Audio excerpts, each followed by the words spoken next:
السلام علیکم دوستو، میرا نام ہے نیاز اور آپ دیکھ رہے ہیں اسلامک اردو نیٹ ورک۔ دوستو، ایک شہزادہ جنگ میں گیا تو اس کی خبر یہ ملی کہ وہ ہار گیا ہے۔ تو سب نے مان لیا کہ وہ ہار گیا، لیکن اس شہزادے کی ماں نے کہا کہ وہ ہار نہیں سکتا اور یہ خبر غلط ہے۔ بادشاہ نے کہا، میرے پاس ایک یقینی خبر آئی ہے کہ وہ ہار گیا ہے اور تم کہہ رہی ہو کہ یہ خبر غلط ہے۔ لیکن شہزادے کی ماں اپنی بات پر اڑی رہی۔ لیکن کچھ دیر گزری تو پھر سے خبر آئی کہ شہزادہ جنگ جیت کر واپس آ رہا ہے۔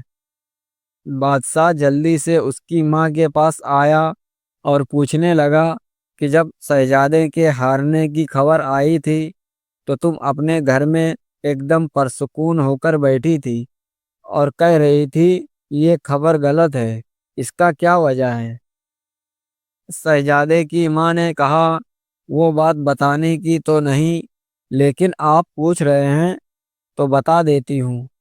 بات یہ ہے کہ جس وقت شہزادہ میرے پیٹ میں تھا اس وقت میں نے طے کر لیا تھا کہ حرام تو حرام ہے، میں کوئی شک شبے والا لقمہ بھی منہ میں نہیں ڈالوں گی، تاکہ کہیں ایسا نہ ہو کہ اس حرام لقمے کی وجہ سے یہ شہزادہ بزدل پیدا ہو۔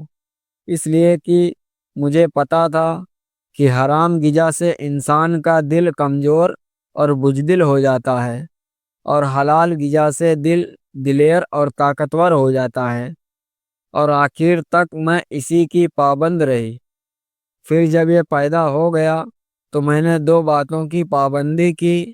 ایک یہ کہ میں نے اس کو ناپاکی کی حالات میں کبھی دودھ نہیں پلایا، جب بھی دودھ پلایا باوضو ہو کر پلایا، اور دوسری، جب بھی دودھ پلایا سورہ یاسین پڑھتے ہوئے پلایا، اور اس کے دودھ پینے کے زمانے میں بھی حرام اور شک شبے والی چیزوں سے بچتی رہی کہ کہیں ایسا نہ ہو کہ حرام لقمہ میرے پیٹ میں جائے اور اس لقمے سے جو دودھ بنے وہ میرے بچے کے پیٹ میں جائے، جس سے اس کی اندرونی طاقتیں خراب ہو جائیں اور اس کا دل کمزور ہو جائے۔